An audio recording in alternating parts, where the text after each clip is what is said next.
Under the theme, Pursuing Our Mission Together Through Committed and Responsible Service, the Methodist Church in the Caribbean and the Americas marked the opening of the 199th Bahamas, Turks and Caicos Islands Representative Session of Conference earlier today with a flag-raising ceremony. There are a number of committees that will meet to address certain issues such as mission and evangelistic work, social ills, and crime. Crime has been a very important topic, both within the Turks and Caicos and within the Bahamas.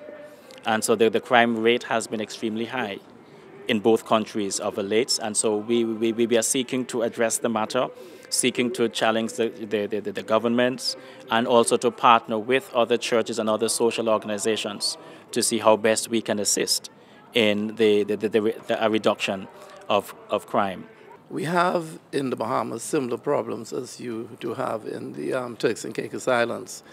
And I think crime is at the top of our ladder in the Bahamas. I believe that everybody is aware that during last year we exceeded 90 murders in the Bahamas, and already for January we've had 5 murders. So that is a concern not only to the church but to the nation at large.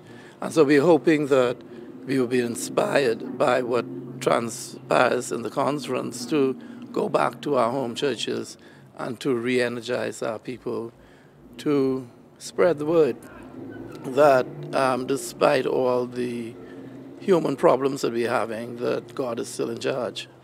Bishop Brown added that education will also be a focal point for the conference. There is also the Christian Education Committee, which addresses the Christian education of the church, men's work, women's work, youth work, children's work, and the communication, literature, all that sort of stuff.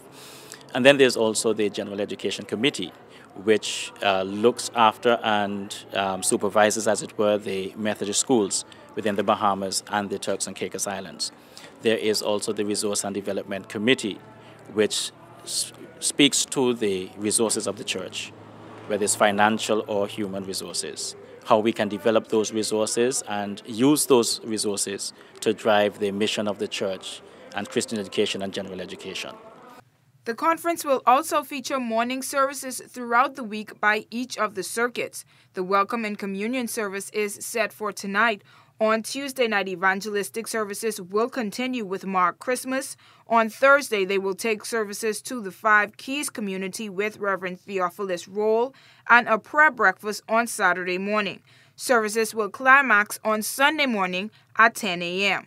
However, Bishop Brown says they have a special event planned for Saturday. We're going to be having a volleyball match. And this is a volleyball match between the ministers of the conference and the young people from Providenciales. And so we have some older ministers, and they are going to be joining us, and we are going to teach the young people a little lesson on how to play volleyball. The whole thing behind this is that we'll be able to, as ministers, really just play with the young people. I mean, have them, just being comfortable with us, where we're able to, where they will, have no problems, talking with us about any issues that they may be having and so on. So this is one of the, the ways where we just want to let them know that, yes, we can still play volleyball and we can play with them. It's not just about the word of God, proclaiming the word, but it's about, having fellowship with one another and living the word that we preach. And so we want persons to come out and to experience that volleyball match. Yes, we also want you to come out and share with us during the services that we have here in the evening. For WIV4 News, I'm Jody Harvey.